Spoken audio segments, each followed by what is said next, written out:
피부 분석기기 비지아에 대해서 좀 말씀드려 보도록 하겠습니다. 그러니까 저희 병원에 있는 피부 분석기 비지아는 이제 피부 표면을 분석하는 거고요. 그러니까 뭐 어떤 처짐 정도나 이런 거를 분석하다기보다는 표면을 분석하는 거고, 대표적으로 이제 표면에 있는 색소, 모공, 잔주름, 아니면 혈관이나 홍조 이런 것들을 분석하게 되고, 그걸로 이제 뭐 어떤 피부 나이 같은 거를 예측해 주는 것도 있고요. 그래서 미국에서 발명한 기계고 개발된 기계인데요.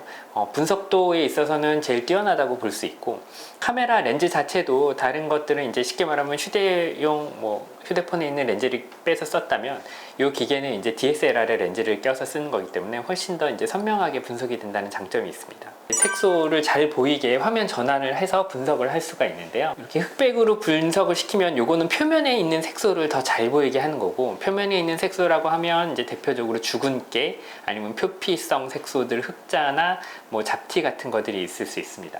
색소의 깊이를 예측할 수도 있습니다. 이 갈색 화면 같은 경우는 좀 더 깊은 색소를 볼 수 있는 건데요. 그러니까 좀 깊이 있는 색소, 대표적으로 기미, 아니면은 뭐 오타모반, 아니면 흑자 중에서 깊은 부분들을 볼 수 있습니다. 그래서 아까 보셨던 흑백 화면과 갈색 화면을 비교해 보면 어떤 색소가 표면에 있는 색소고 어떤 색소가 깊은 층에 있는 색소인지 볼 수 있고요. 이분 같은 경우에는 이제 눈가의 기미가 그냥 일반적인 사진에서도 자세히 보면 사실 보이긴 하지만 이렇게 눈에 선명하게 보이진 않는데, 이렇게 깊이 좀 볼 수 있는 갈색 반점 화면으로 보면은 좀 눈가의 기미가 더 선명하게 보인다는 그런 점을 알 수가 있습니다. 그래서 이런 화면들을 이제 보여드리면 내가 색소가 이 정도였구나, 그리고 좀 더 놀라시는 분들이 많이 있습니다. 치료를 해서 이렇게 깊이 있던 색소, 표면에 있던 색소가 좋아지는 것들이 눈에 많이 보일 수 있고요. 대부분의 색소는 이제 피부뿐만 아니라 진피까지도 걸쳐 있는 경우가 많이 있어서, 그런 색소들은 이제 흑백 화면에서도 많이 보이지만 갈색 화면에서 둘 다 보일 수 있게 됩니다. 여기 점수를 보시면 이제 보통 평균을 50점으로 표현을 해주고요. 환자의 피부 타입과 나이를 입력을 하면 이 사람의 보통 평균은 어느 정도라고 얘네가 갖고 있는 수치가 있어서 점수를 매겨줍니다. 그러니까 그게 50점이고, 그래서 내 피부 점수가 50점보다 아래면은 평균보다 안 좋은 거라고 보시면 되고요. 평균보다 좋은 상태면 50점보다 점수가 높게 나오게 되는데, 이분 같은 경우는 이제 갈색 반점 색소에 대해서 평균적으로 24점이었다가 86점이 되셨거든요. 그리고 두 번째로는 이제 붉은 거나 혈관을 눈에 잘 보이게 하는 건데요.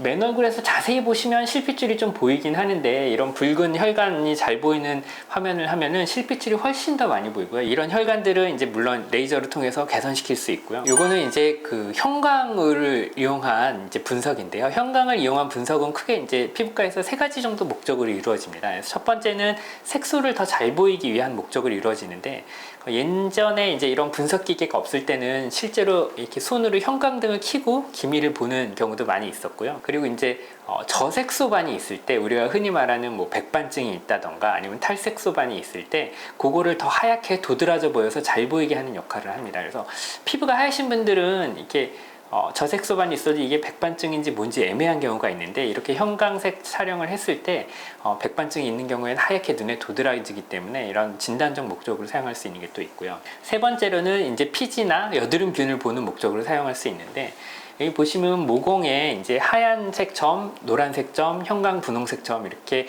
점으로 채워져서 보여지는 게 다 모공에 있는 피지와 여드름균이고요. 이런 분들은 모공이나 피지 관리를 좀 잘 받아야지 나중에 뭐 트러블이 생기지 않고 블랙헤드가 생기지 않고 모공도 좀 축소시킬 수 있다고 보시면 됩니다. 그래서 그러니까 피부가 건조해도 이렇게 모공에 피지나 여드름균이 많이 박혀 있는 경우가 있고요. 그러신 분들은 이제 피지가 만들어지지만 밖으로 배출이 잘 안 되고 박혀 있다는 뜻이고, 그것 때문에 오히려 더 건조해지실 수 있는 거거든요. 그거를 배출을 시켜주고 피부 겉에 자연스러운 지질막을 만들어주는 데 도움을 줘야 건조함이 해소가 되실 수 있습니다. 우리가 색소를 훨씬 더 잘 보이게 하고 이 색소의 깊이를 예측할 수 있게 해주기 때문에 치료를 할 때 치료 방향을 설정하는 데 도움이 많이 되는 기계입니다. 그리고 이제 피지 상태나 모공 상태를 잘 파악할 수 있기 때문에, 내가 똑같은 여드름이 나도 이렇게 피지가 많이 안 보이시는 분들은 피지를 줄이는 여드름 치료를 하면 안 되고, 트러블을 줄이고 피부를 진정시키는 종류의 여드름 치료를 하셔야 되는 거고요. 여드름이 많이 나시는 분들이 이렇게 피지나 여드름균들이 많이 보이는 경우에는 피지를 줄이는 방향의 치료가 꼭 포함이 되어야 된다고 보시면 됩니다. 그래서 그런 뭐 색소 치료나 뭐 여드름 치료 또는 이제 피지나 모공 관리할 때 이 비지아 사진이 도움이 많이 되는 진단기기라고 할 수 있습니다.